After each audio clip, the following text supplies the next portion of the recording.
Greetings! We're out here in the forests of Oregon, taking a quick look at a useful edible plant, false Solomon seal. Now this is one that's very common all through the forests out here. You can see them everywhere. As you might notice, there's another one here, and then another one right there, and then a whole bunch more growing all around here.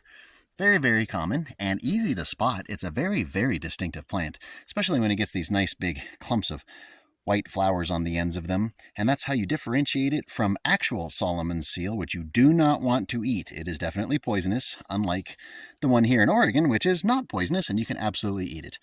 Now, the true Solomon seal is going to have flowers growing on its underside here, dink, all along the bottom, hanging down. The white flowers on the end like this are what you want to look for the good false Solomon seal, as opposed to the bad true Solomon seal. Now, apparently you can eat the whole thing raw. I don't know if I necessarily would, but it has multiple uses besides food. For starters, with food, you can certainly eat it raw, but the older the plant gets, the more it's going to start tasting bitter, like a lot of plants tend to.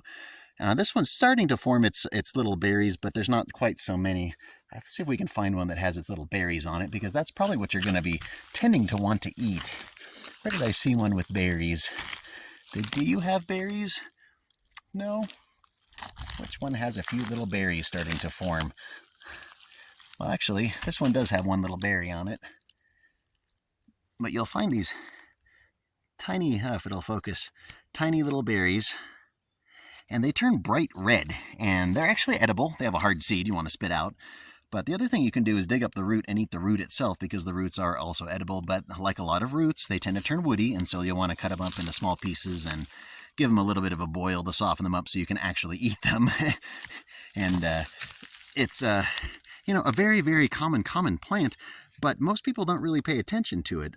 When it's younger, the shoots apparently can be treated exactly like asparagus, being a member of both the lily and asparagus family, but be absolutely sure that you're getting the right shoots, because they can be mistaken for, again, deadly plants.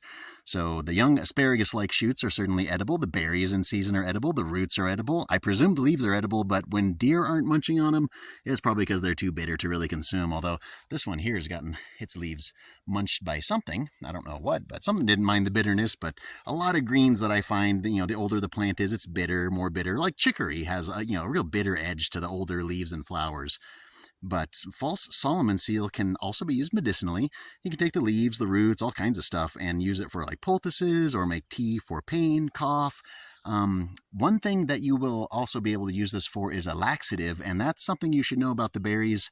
They can have a laxative effect if you eat too many of them, although little green one there, one berry, I don't think that's going to do anything to you.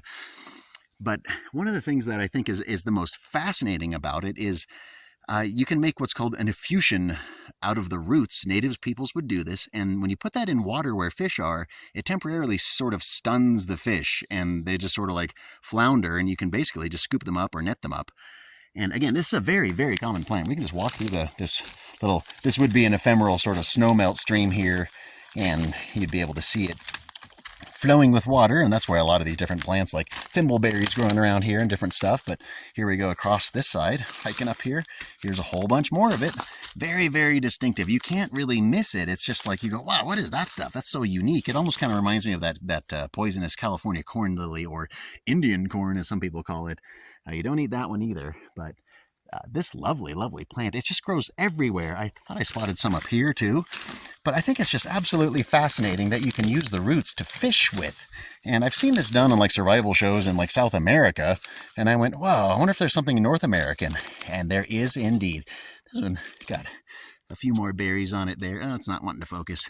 This camera does not like focusing at all. It's new. But this one has a decent clump of berries on it here, as does this one. There's going to be all little red berries here that you can just chew right up, spit out the seeds, and enjoy raw without having to worry too much. Just don't eat too many. You eat in large quantities, you're going to be running to the bathroom a bit. But if you have a problem with not being able to go, maybe it's an option for you to help you get things moving. But I mean, from not just food itself, but procuring better food. This is kind of a survival forage, really. It's not exactly like, oh yeah, we're going to live off this. No. You probably wouldn't, but it'd be a nice go in for a salad, or you could throw in some of the red berries into a dish of some kind, or a dessert, or just a little roadside snack or a trailside snack. They grow everywhere. It's really, really amazing stuff. So don't overlook plants like this, especially the more common ones, because, with the rare plants, you really don't want to be foraging those. We don't want to deplete the rare plants in our forests, but the common ones, help yourself to, like yarrow or this massively abundant vanilla plant that I'm actually drying one of these right now to see if they actually do taste or smell like vanilla when they dry.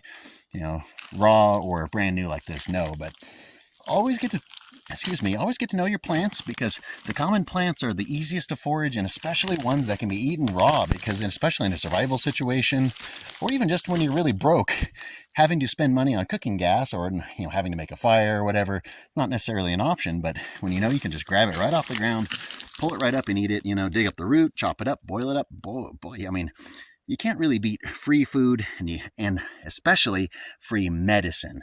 And so it's always good to know every little plant that could possibly help you out without having to cook it or necessarily, and knowing which red berries aren't bad to eat.